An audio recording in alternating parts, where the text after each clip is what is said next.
Good afternoon, everybody, and welcome to our Facebook Live today. I am here with Danny again, and you may Hello. have watched last month's live with him as well. Today, we're going to be talking all about post-pandemic e-commerce. Well, Danny is, as our resident e-commerce expert. He's going to be talking about what life is going to be like selling online after the pandemic, how it's going to change, and maybe perhaps ways that as a business owner, you will need to adapt to cater to more sort of like multi-channel online and offline services. So I'm just going to give it over to Danny now. If you do have any questions for him, please pop them in the comments and we'll get round to them at the Q&A session at the end. So I'll just hand over to Danny now. Who will try his best to share his screen so that you can all see the wonderful slides that have been prepared for this. Apparently, the host has disabled participant screen sharing, so I can't share my screen at the moment. So while that's being sorted out, yes, as Rachel pointed out, we should be talking about how e-commerce is potentially going to change as a result of the COVID pandemic and how lockdown may have affected people selling online, and also what the steps that people can take to foster their relationship with their customers moving forward with regards to maintaining the customer base that they've established while they've been online, and addressing any things that they might have done while in a rush to get online to sell during the lockdown. Some of this stuff will be with regards to customers who've moved away from a bricks and mortar shop more to selling online, but some of it will still apply to customers that are just looking to sell online, that have been previously selling online and are looking at ways to continue moving forward, but also looking at ways to improve what they're already doing in selling online. The slides are now up for you, Danny, if you want to have a Let me click through them. I will click through them if you just let me know.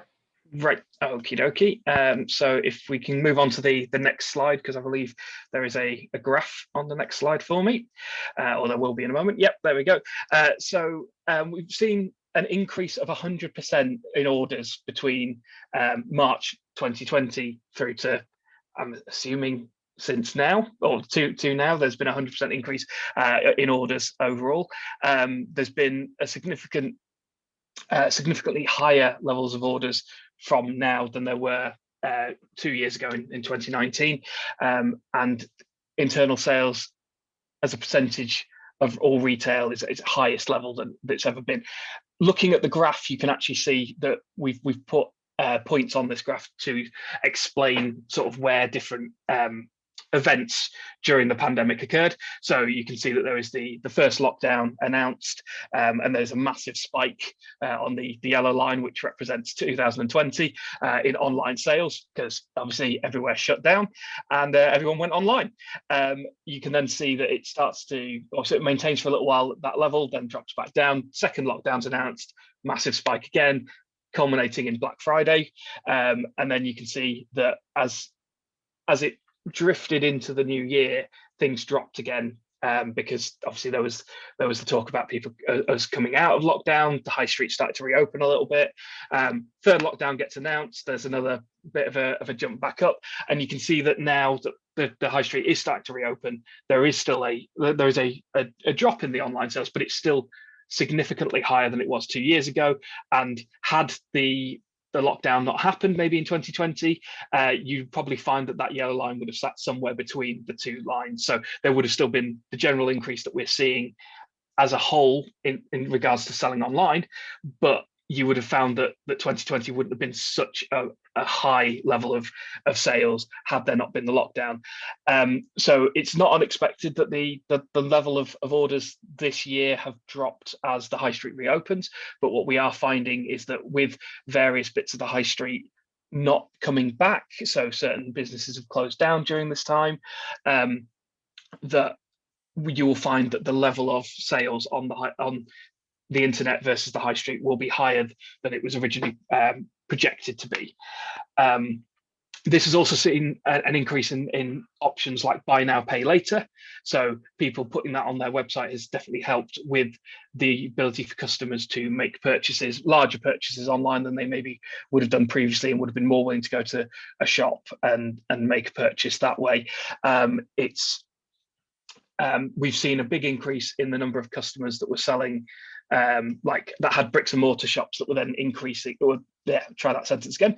We saw a big increase in the number of customers that had bricks and mortar shops that were now looking to come online, and that in itself did create some questions about what people were doing to get online very, very quickly, and maybe areas that they weren't focusing on that they should have been focusing on to help them get online as quickly as possible. So they were potentially skipping over certain steps to get the site up and running as quickly as possible. But it's worth now taking a step back to have a look at what changes can be made to increase those sales, and that's something that we will touch on in a little while. If we move on to the next slide, please, Rachel. So this is about the areas that we saw the largest growths in selling online. So these are areas that were obviously things that people couldn't do anymore during lockdown. So a lot of people were then buying their food online. Some people would obviously, with the supermarket still being open, people were still going to the supermarkets, but a lot of people either didn't feel comfortable in the supermarkets, at least in the early stages of the lockdown, or they just found it was actually easier once they started utilizing home delivery on food. Office supplies, obviously, again, a lot of people were having to work from home. It was a big change for a lot of people. It may be something that's a lot of companies are going to continue. We're seeing reports in the news about a lot of companies looking at scaling down their offices and continuing to work from home moving forward, or at least increasing the amount of employees that can work from home. So again, office supplies saw a big increase. Gym and home exercise equipment, with all the gyms locked down, obviously people were having to look elsewhere for their exercise. DIY and gardening, because if I'm going to be stuck at home for any length of time, I'm going to want to make where I live look nicer. These and then obviously hobbies, because we were all just trying to stay sane during lockdown.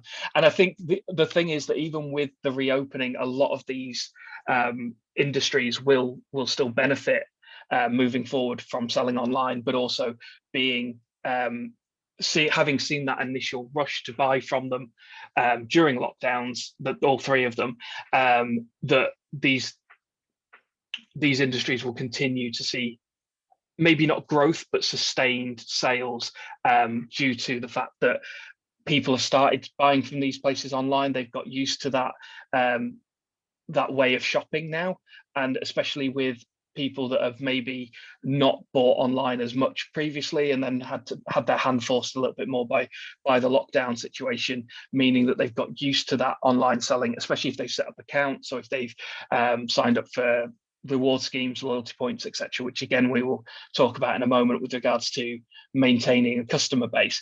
But you'll find that a lot of these industries will look to maintain their level of sales. Obviously nothing's ever guaranteed in this world, so who knows, that could be completely wrong and these industries will all plummet, but I seriously doubt that is going to happen. And what will be interesting to see is what new industries will benefit as a result of the reopening side of things. So all of these ones benefited as a result of being locked down. As the high street reopens and as restrictions are lifted moving forward, will we see other industries then benefit? I've mentioned previously about like the hobby side of things, so a lot of like outdoor activities will probably look to sell quite well over the next few months as restrictions are lifted and as the weather is nicer. So it wouldn't surprise me to see things like barbecues and outdoor play products being high growth areas, at least over the next few months. If you move on to the next slide for me. Could also help if I moved on my preview, otherwise I don't really know what I'm talking about. So this has been a big one for a lot of people, and I know it's something that a lot of people have been asking about for a long time. It's been something that obviously we were all aware that changes were happening back in January, and as things have moved forward, we've been given more information about what those changes are going to actually entail. So there is a new change with regards to EU VAT coming in tomorrow. A lot of you will have already received, in fact, all of you should have already received information from ourselves with regards to what processes you need to take with regards to the new rules about selling items to Europe and charging VAT or not charging VAT, as the case may be. The problem is, as with any industry, when these changes come along, even if we're made aware of them a way in advance, there's time taken to update processes to deal with these changes. But also, while we were all aware that there were going to be some changes coming up, we didn't know what form those changes were going to take. We don't know if these are the final changes that are going to be in place. It may well be that there's going to be further changes to the rules moving forward. So we're trying to sort of stay as flexible as we can so that our customers can stay as flexible as they can. And it's obviously going to have an impact on everyone, but at the moment it seems to be relatively minimal, the amount of impact that it's having on customers, especially if you're already in a position where you're not charging VAT on the items that you're sending to Europe. But it is something worth keeping in mind moving forward, that as these rules change and as the Brexit procedure progresses, that there will potentially be more changes being put forward by, whether that's the EU or whether it's the British government. Whichever way it ends up going, there will be some more issues to consider moving forward. Obviously, it's potentially creating an increase in administrative hours that people are having to spend working on their website and what changes they need to implement. It is something that obviously is having an impact on delivery charges and import charges for businesses and customers. So not just about you selling to your customers, but if you're getting supplies from overseas, you need to take into account that those changes will have an effect on the time it might take for those items to be received by yourself, and the times that that you're then able to then send it on, or the cost of bringing it into the country. So are you in a position where you can absorb those costs? Are you in a position where you're going to have to pass those costs on to your customers? And if you are going to pass those costs on to your customers, how are you best positioned to then compete with competitors who are maybe able to bring in more products at a lower and therefore absorb that cost at a lower rate to their customers? So obviously, these things have all been affected by the pandemic as well, in that there have been all sorts of delays to items being shipped across, which has then been exacerbated by the changes of Brexit. But these are all things that we're suggesting that people consider moving forward. And obviously, it's not my job. I'm not a financial expert. I do not have training in finances. So if it's something that you do want to discuss more, we do recommend obviously speaking to somebody who has financial training, whether that's an accountant or somebody with any kind of legal expertise, just because they are going to be able to offer you more unique and in-depth advice based on your circumstances. I can offer general help, EKM can offer general help, but it's going to get to a point where if you're genuinely concerned, or you think that your situation is different and isn't going to be able to be addressed by whoever you're with, whether it's EKM or a competitor, that it is worth seeking further financial and legal advice on how it's best for you to proceed. Could I have the next slide, please?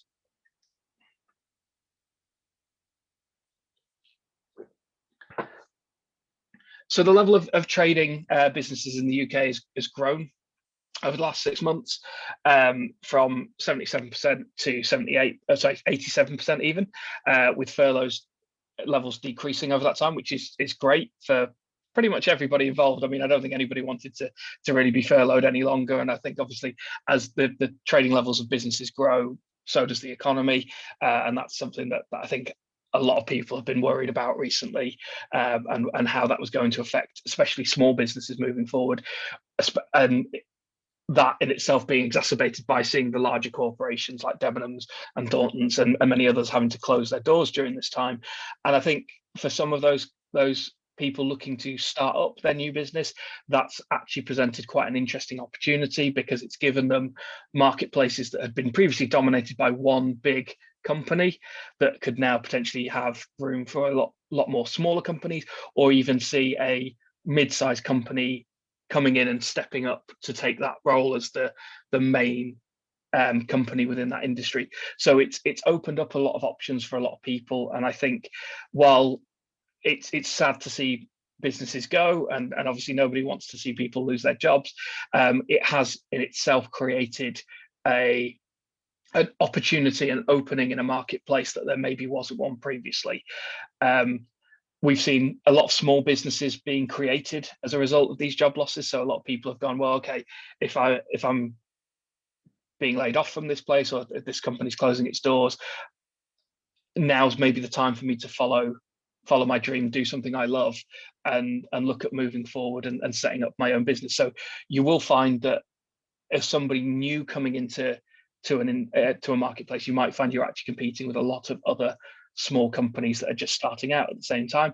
But as I've said, with the loss of the larger companies that are within those industries, that's creating an opportunity for people to come in and take a cut.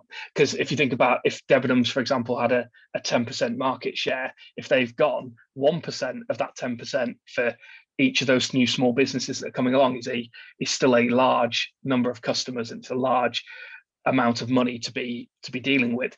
So yes, it's bad to see the bigger companies go, but as people that are looking to help smaller businesses, and as people that may be looking to set up smaller businesses, it's definitely creating those opportunities. Obviously, we've seen a rush of businesses looking to get online, so bricks and mortar shops looking to sell online. I don't think that moving forward, as there is after the pandemic, we'll see that bricks and mortar shops will stop being a thing, or that people won't want to continue being bricks and mortar shops. I think what we'll be looking at is much more of a balance between the two, that you'll have you'll have shop owners that are selling both online and in physical locations, and it's about maximizing your availability to the people that's buying online, but also still being able to offer that in-store service, but also not competing with yourself.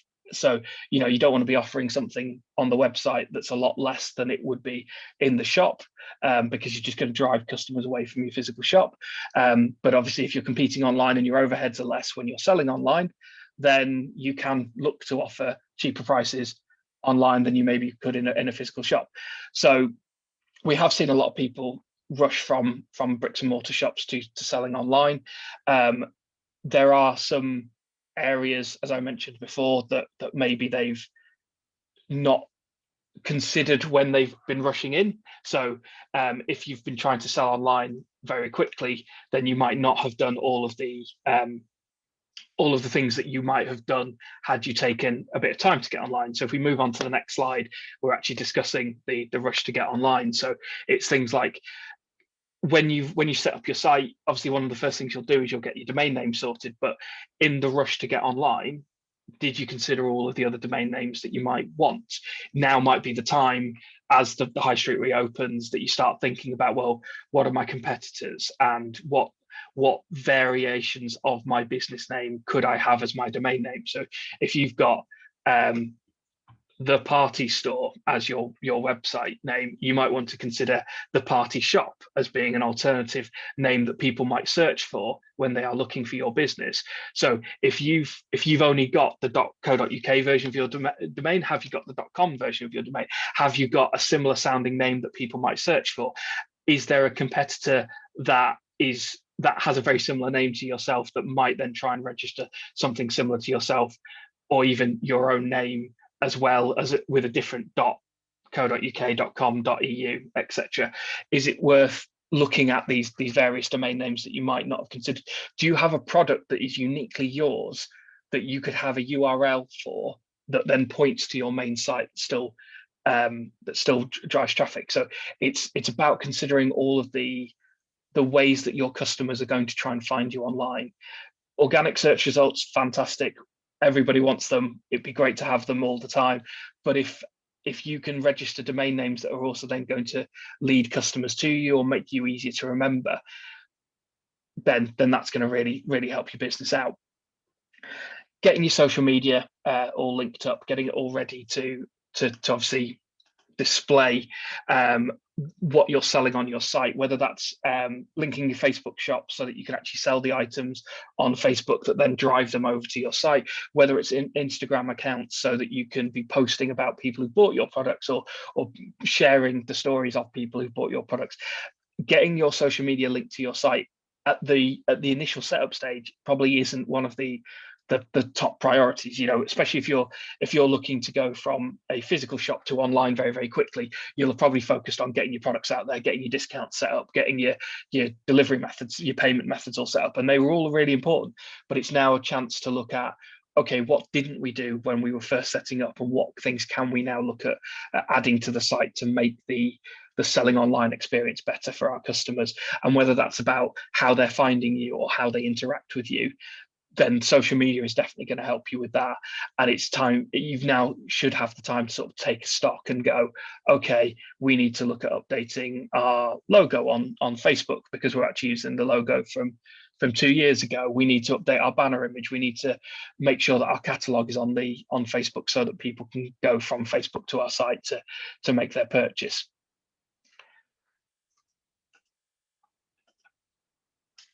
Again, in the rush to get online, a lot of people will have done a lot of these things, and this is by no means saying that you shouldn't have done these when you were first setting up, but these are hopefully things that if anyone's missed, they're reminders that they're worth having and that they will help them moving forward. So setting up a newsletter process is a great way to retain customers that have already bought from you, but it's also a great way of communicating with customers who are thinking about buying from you. So maybe they've come to the website, they bought from you previously when you were a brick and mortar shop.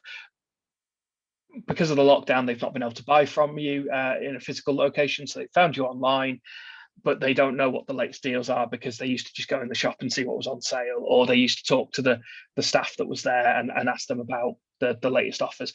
Obviously, a newsletter is something that I think everybody knows what it's there for, what it does, how it works now, but you'd be surprised the number of people who don't have it on their site, or maybe don't have it in as a prominent a position as they should on their site. Within EKM, you can get them to sign up through having it on like the theme itself, having it in a pop-up, and having it on the checkout flow. And I think some people maybe view that as being too much, and you can choose which of those ones you want, but I think if you give your customer the opportunity to sign up in 3 different points, then there's a good chance they will actually sign up. Whereas if you offer it to them once, they might go, oh yeah, I need to remember, and I'll come back and sign up, and then they just don't. So it's definitely worth having it on in as many places as you can, without it obviously oversaturating, and without it becoming the thing that you're trying to push. At the end of the day, you still want customers to buy products. That's what they're there to do. It's not actually about getting them to sign up to the newsletter. But if we can get them to sign up to the newsletter after they've bought a product, or if we can get them to sign up to the newsletter instead of not buying a product at all, then it's definitely worth doing. And I think it's something that some people kind of, in a rush to get online, it would have been very easy to overlook that, as it can be quite a job to get that all set up, to find the right email provider that you want to use, to get your mail shots all set up and everything. But it's definitely important to consider moving forward, because it's about once lockdown is fully, or the lockdown restrictions are fully removed, how are we going to maintain those relationships with our customers? I mentioned before when first setting up about getting products on as quickly as possible, getting your delivery methods, your payment methods, and getting your discounts set up. And I think again, it's if there were offers that people were offering at the time that they were coming online, they will have looked to put those discounts online straight away. But now's a chance to kind of go back and look, okay, what new discounts do we want to offer? Do we still want to offer the same discounts we were offering before? Are there any new discounts that would look at running alongside the discounts that we've got? Are there any new discounts that we'd look to replace the current ones with? And it's worth taking that moment, because again, if we're moving into a new period of time post lockdown, post-pandemic lockdown, then we can sort of re-establish what we want to, what the narrative is moving forward, what we want to sell, what we want to push as the product. So maybe you've got a bunch of products that now that we're coming out of the winter months and moving into the summer months, you need to clear out of your physical shop or your warehouse. Maybe you've got new ranges coming in, so you need to make space for them, or you've got new ranges that are coming in that you just want to promote.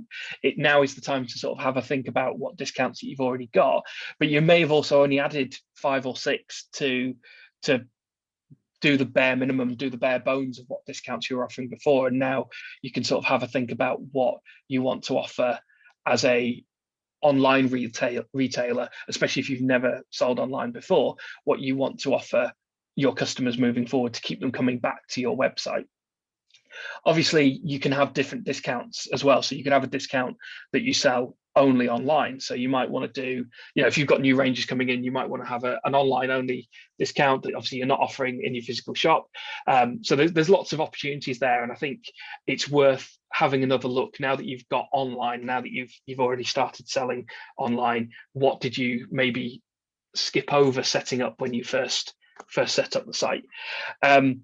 This is another one that I think a lot of people will have probably skipped over when they were first setting up their shop online, because it's quite a big job when you first start doing it. Once you sort of get into the flow of it, it becomes a lot easier. But it's setting up related products within a product to be able to resell them, or to upsell them rather, sorry. So that would be things like if you've got a hat on your website and you want to offer it with a tie as part of you can tell I'm high fashion. I think that you sell hats and ties together. But yeah, if you wanted to sell 2 items together, you might want to put like related items together. If you were looking to put, you maybe have, again, an item that you think everyone should have, regardless of what other item they're looking at. There's nothing to stop you having the same product be related to all of the other products on your site. But it obviously, because it can be a time-consuming job, it's one that a lot of people will have probably skipped over when they were first looking at setting up their site. So it's definitely worth having a look, seeing if the products that you've set as your related products are still relevant. You don't really want to sell a related product that is the same product that you're already on, but in a different color, because some businesses may want to do that, but the majority of them, you'll probably benefit more from selling a product that is a similar product, maybe a cheaper alternative, or a slightly more expensive version, to kind of get your customers to look at what they're buying. But also you might want to sell items that are almost completely unrelated, but are just almost like that impulse purchase. So if you've got items that are a couple of pounds, and for example, like you're selling plants online, you might want to sell plant food as a related product, because it's something that's worth having, and it's relatively cheap, so you can do it as almost as like an upsell impulse purchase, like they do at the supermarket checkouts with the sweets and chewing gum and so on. And I think that's definitely something worth sort of going back to and thinking about. Creating any new promotions. So again, we've kind of touched on this a little bit with the discounts, but at the same time, you might want to go, okay, well, now that the high street's reopening, we want to offer customers the ability to collect from in store. So you might want to offer free delivery on orders over a certain amount, regardless of whether they collect in store, because you can offer both alongside each other. You might want to look at if you're doing any kind of order online by this time, get it in 2 working days. So if you order by midday, you get it in 2 working days. There's a bunch of features within EKM that allow you to talk about urgency of your product. So whether that's things like, as I say, buy by 12 p.m. and get it in the next 2 working days, whether that's about explaining that the products only have so many of them left, so you only have 5 of these left in stock, whether it's about a countdown till a sale ends. There's a lot of different promotions that you could be running on a product level, but there's also obviously the promotions that you could be running as a site. So maybe you need to look at things like your carousel on your homepage. Are you still talking about the latest products and the latest offers on your carousel on your homepage? Have your promo boxes been updated? Have your USP unique selling point options been updated at the header? As your business has changed over the last year, have you made sure that all of the information that you're presenting to your customers on the website changed over the last year as well? If we move on to the next slide. So this is about some of the things that I've touched on earlier about how you can look at nurturing that relationship with your new customers. We are going to talk a little bit more about like how you can run the two alongside each other, so the physical shop and the online. So at the moment, this is just purely dealing with the online side of things, especially the new online customers that you may have got over the last year. So obviously I mentioned about making sure your social media was set up, and that was an important thing that some people had potentially missed out on doing. And the main reason for doing that obviously is engaging with those new customers on social media. If you're not engaging with your customers on social media and you're not speaking to them about the new products that you've got, or answering questions that they've maybe got, or if they've almost delivering customer service via social media. So if a customer's had a bad experience for some reason, if you're not the one answering those questions, somebody else will be. And you don't always want somebody else to be answering those questions for you, because they might not be giving the right answers. They might not be giving the right information. You might have a customer, as they've had a bad experience. I hope none of you will have done, but you might have a customer that's had a bad experience. And then if somebody else has also had a bad experience, they're going to then latch onto that post. And if you're not addressing those issues quickly, then those things just grow, and it's definitely worth addressing them as soon as you can. But obviously there's a lot of positive stuff on social media that you can engage with your customers on. If they've got if they're doing any kind of videos about the products, unboxing videos, anything like that, if they're showing you how they're using the products in the real world. So if you're selling, again, like hats or shoes or anything like that, people love uploading the pictures of themselves wearing their new clothing. They'll talk about, whether they bought it for a wedding or anything like that. So if you can engage with those people on social media and you can help push them, it creates that back and forth between you and a customer, and it will help create a loyal customer base. Speaking of loyalty points, again, something that a lot of people maybe didn't set up when they first looked at selling online because they were in a rush to get online. Loyalty points, obviously, we all know how they work. We've all got Tesco Club cards or Asda cards or Morrison's cards. Actually, I don't think Asda have one, but anyway, it doesn't matter. We've all seen loyalty points. We all know how they work, and they're great because obviously they will get people to come back and buy from you. I as much as probably anyone else will have gone back to somebody, maybe even if they're charging a little bit more, because I know I'm going to earn loyalty points. I will go to Morrison's to go get my petrol because I'm getting loyalty points from Morrison's for buying my petrol. Might not be the cheapest petrol station near me, but if I'm going to get loyalty points there, then I'm going to go there over somewhere that doesn't give me loyalty points that's maybe a penny cheaper. Whether that actually mathematically is correct or not, I'm sure somebody will probably point out in the Q&A section that it's not mathematically, doesn't make sense if it's a penny cheaper, but that just shows you how good loyalty points can be, that I'm willing to still go somewhere, even if it is a penny more, to go and buy from them, because I know I'm going to get my loyalty points, and that in turn is going to reward me later. Obviously, loyalty points create that sense of loyalty that we're talking about, and that is about trying to get customers to keep coming back. That's the thing that you want here. Obviously, we want customers to make purchases, but we want customers to keep coming back, because you can advertise to one group of customers and get a customer that comes in, but if you've advertised to them and you only get one purchase out of it, then your return on investment is what it is. If you advertise to customers and you get one customer who makes a purchase, but then comes back in 3 weeks' time and makes another purchase, you've not had to advertise to them again. They've come back because you've done these other things. They've come back because you've given them loyalty points, because you've engaged with them on social media, because they signed up to the newsletter. It's all about the ways that you can get those customers to interact with you and keep coming back. Obviously that's what every business wants. Nurturing relevant content via email marketing. So again, making sure that the information you're sending to those customers is relevant to them. There's no point in just spamming them all with the latest offers if the latest offers are the same every week. There's no point in spamming them with information about a sale that's not in not until 6 months' time.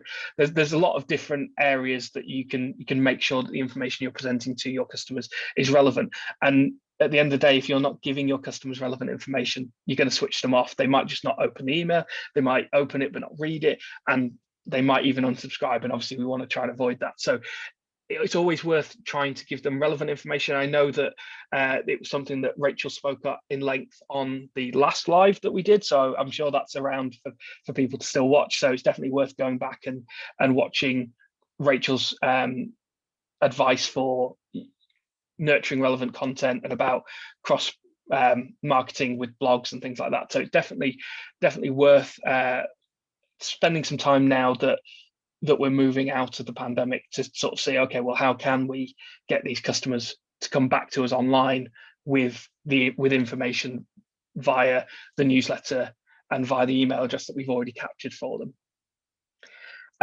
Customer accounts. So again, it's a feature that you can install within EKM, and it's, obviously whether you're selling with us or anyone else, it's still a feature definitely worth having. It's something that, again, it's relatively easy to set up, but it's something that a lot of people may have skipped over, especially if you're selling products that are lots of repeat customers. So if you're selling vape liquids, or you're selling food or drink, or if you're selling anything where customers maybe are coming back every week, every other week, it's definitely worth giving them the option to have customer accounts, whether that gives them the ability to just replace an order they've already placed again, whether it's about them being able to view their previous orders, it lets them save their addresses, it lets them check out much faster. And again, obviously, as I'm sure you'll all know from selling online, that the quicker customers are checking out, the less likely that purchase is to fall down at some point during the checkout flow. So if you can get customers to create accounts and log in, obviously things like loyalty points require them to have logins anyway, because you can't assign loyalty points unless they're using the same account over and over again. But these things will definitely help to nurture that relationship with your customer and get them to keep coming back. Again, I'm more likely to buy from a website if I've already created an account for them than I am from a website that I'm going to then have to create a new account for to make this new purchase. And obviously, if you can offer them any kind of discounts to keep them coming back. So obviously the slide mentions about 10% off the next purchase for signing up to the newsletter, but again, you're kind of doing that with things like the loyalty points, because that's going to give them the ability to redeem those points against their future purchases. You could obviously mention discounts in the newsletter, which is going to encourage them to sign up to the newsletter in the first place, but only people that have got the newsletter are going to know what the discount code is. And so the average customer that's maybe coming to your site for the first time wouldn't know those things. So it's always worth kind of trying to do all of these things, obviously, and the more of them that you do, the better you're going to find that they all perform. But yeah, it's definitely worth considering what information you want to put in the newsletters, what discounts you maybe want to offer customers to keep them coming back. If we move on to the next slide. So this is about so when we were talking before, we were talking about obviously the new customers coming onto the website. This is more about how you can continue to help all of the customers that come onto your website. But also, I was asked a question on the last second to last live that I did about balancing the customer experience you're able to give in a physical environment, so in your bricks and mortar shop, versus one on a digital environment on your online shop. And it is very hard to replicate the interactions between your customers and your staff that they get in a physical shop, because you've got the physical products there, you've got a face-to-face interaction that a lot of people like, especially again after being locked in their houses for the last year and a half. A lot of people might be just very happy to see another face and actually interact with them face to face rather than via a screen or something like that. But you will also have a lot of people that, now that lockdown's lifted, their situation hasn't changed. They're still, whether they're immunosuppressed or whether they just actually don't want to be out and about. A lot of people like selling online, buying online rather. You can see that from things like the takeaway apps and the fact that people don't phone takeaways anymore, they just do it all online now. So there is a lot to be said for offering your customers the best of both, giving them the opportunity to both interact with you in a face-to-face environment through a physical shop.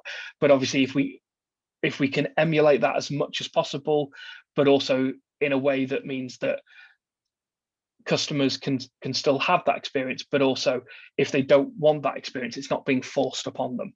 So things like live chat systems are great because it just obviously means that you can have customers asking you questions like they would have been able to in a physical shop. They could just come up to you and ask you a question.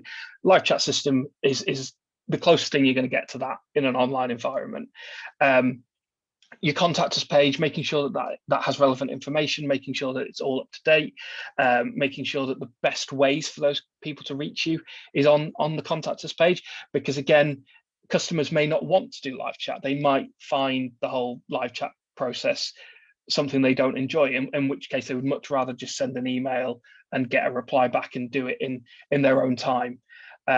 So it's definitely worth having a contact us page with relevant contact information. Ideally, if you can have a contact us form on there, then that's great. But if not, maybe just having an email address so that people can still reach out to you and contact you about it. Obviously, with physical shop, returns processes are you take the item into the shop with you and you then discuss the reasons for the return. And selling online, that's a little bit harder because it's the whole back and forth about getting the item back to you and discussing what was wrong with it and why a customer is looking to return it. So in alongside your contact us form, some people do look to merge them as one big page rather, but you can also obviously have them as two separate web pages. It's worth having clear and relevant information on a returns page so that your customers know what processes they need to follow to make a return, how they need to contact you, what steps they need to do to get the item back to yourself. And that's about giving your customers confidence in buying from you online, knowing that they can return those items if for whatever reasons they might need to. The last thing anyone wants to do is involve payment gateways and have dispute payments and asking for refunds that way and so on.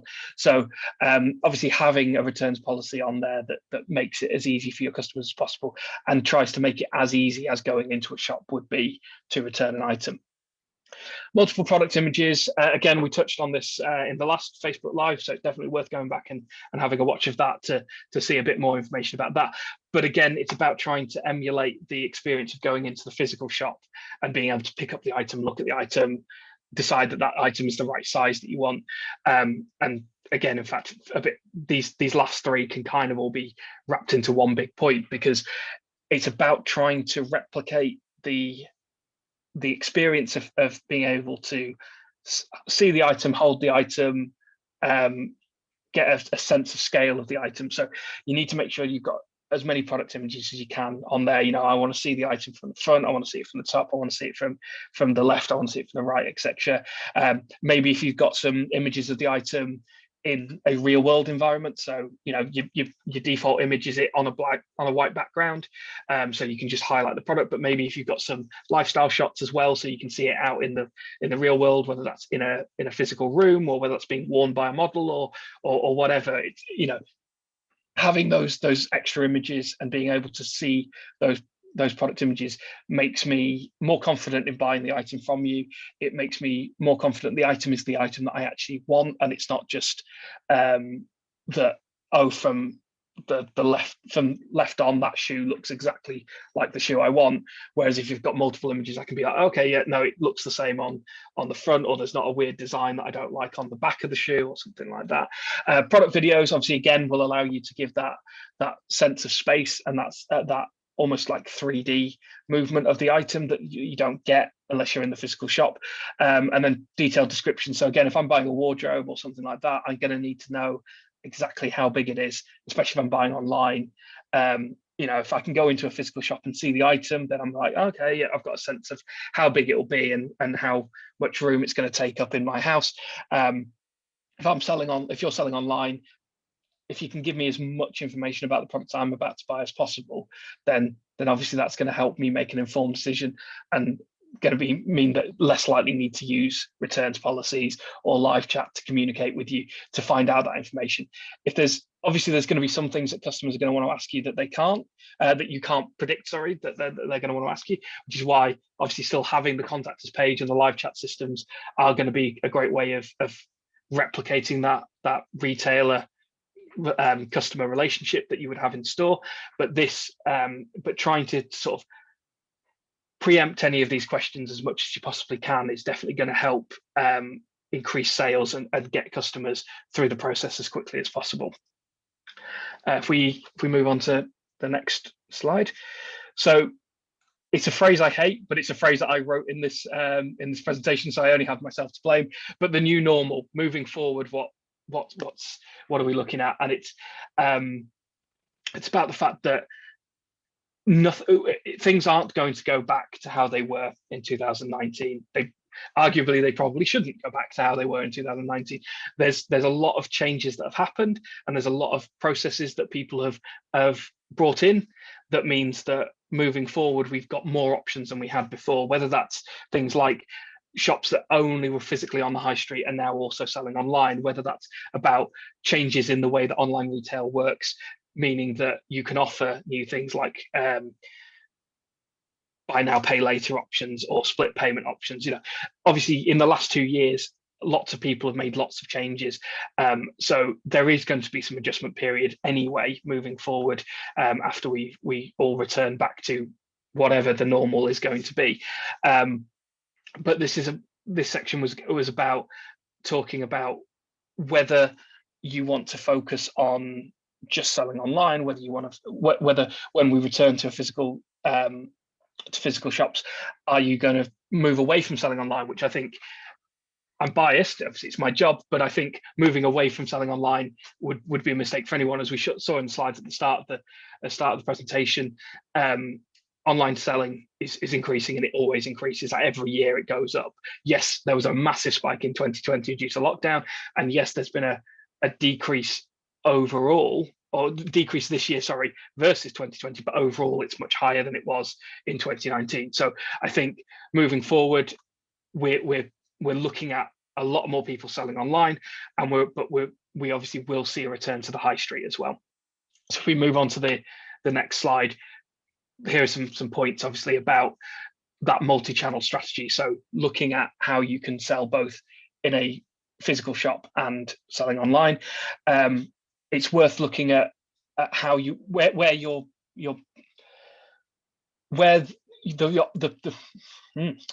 where the percentage for the best profit is for yourselves. So if you're going to make more money selling in a physical shop, how can you use your website to drive people to buy in your physical shop?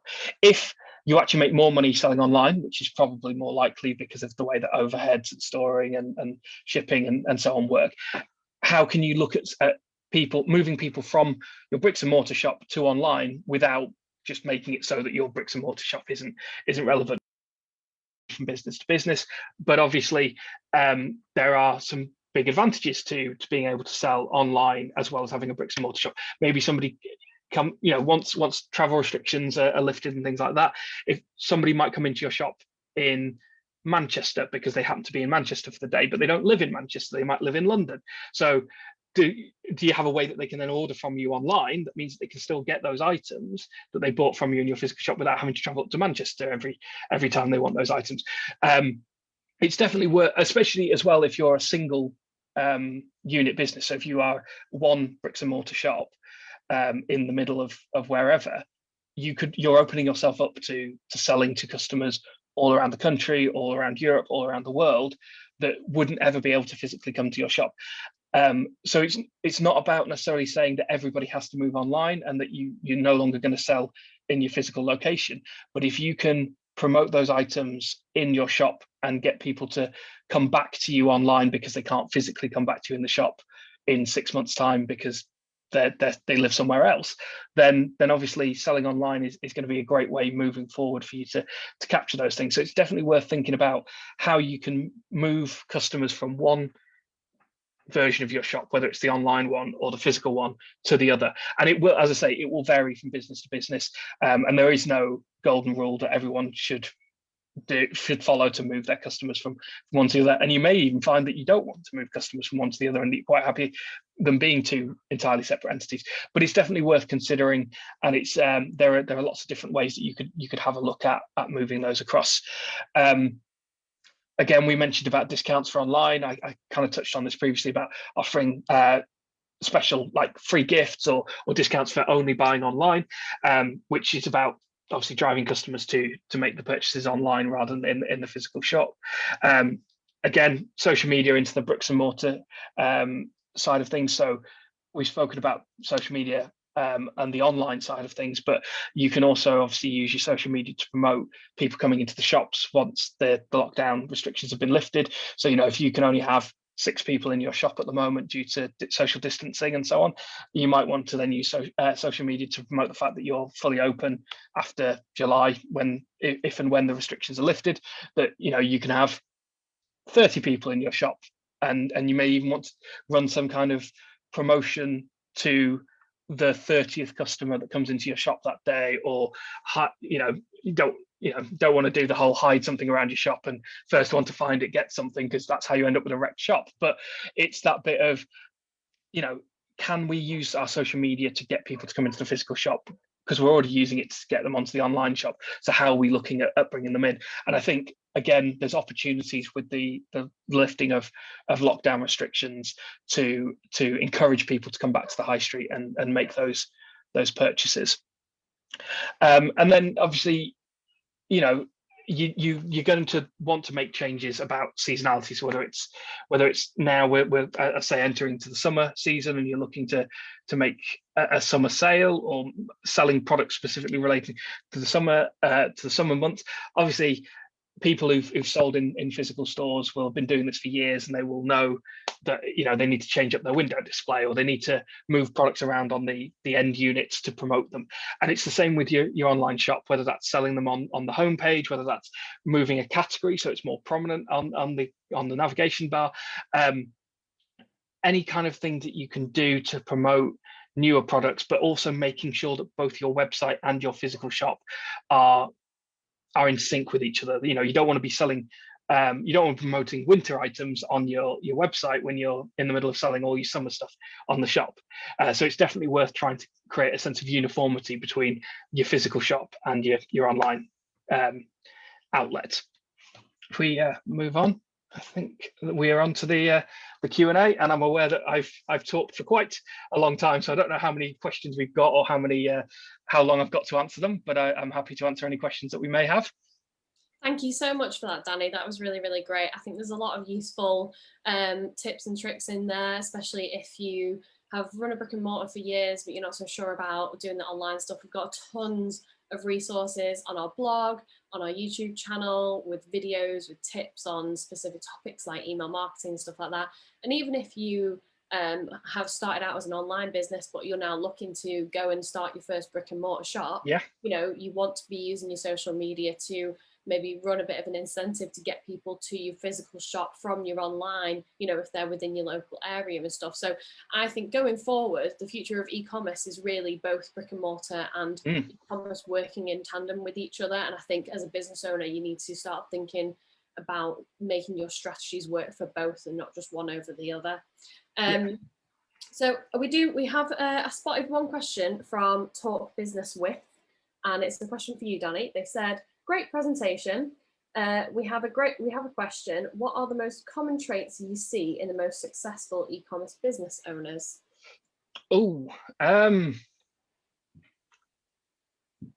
In the e-commerce business owners is the interesting bit there, because, you know, you ask me what the most common traits are in the websites or the businesses themselves, but in the business owners, there's going to be some cliches in my answer, and I apologize for that, but obviously you've got to have a passion for what you're selling.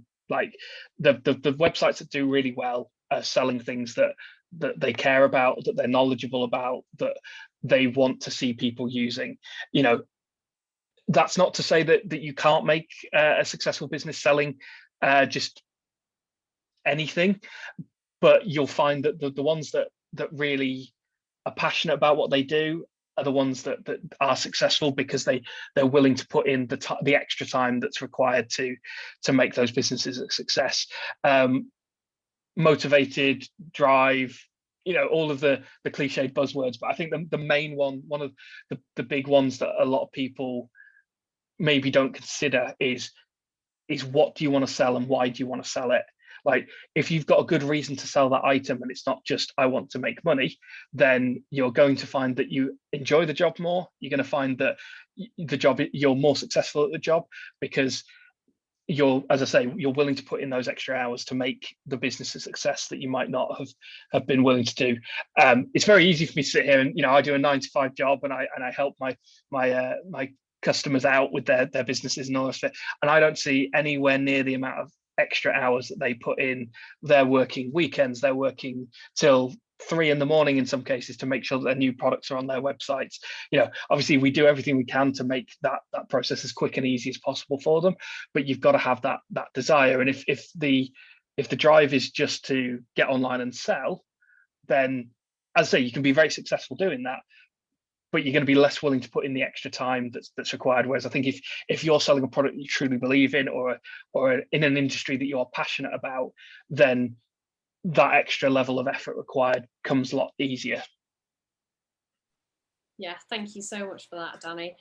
We don't have any more questions yet, but if you do have any more questions for us after this live, which will be posted on our YouTube, Facebook and LinkedIn's, if you want to watch it back, then please pop it in the comments and we will get back to you.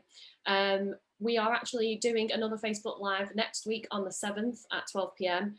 With Jonathan Main from Moore and Smalley, and he's going to be talking about the EU VAT changes that are taking place tomorrow. So if you do have any questions about that, more generic ones than specific ones, then please come and join us next Wednesday, and I'm sure Jonathan will be able to give you some really good advice. But as we said before, always consult your own financial advisor. Yep. So yeah, thank you so much for today, Danny. I think it's been really great, and thank you everybody for joining us, and we hope to see you next week. Hope it was useful. Thank you.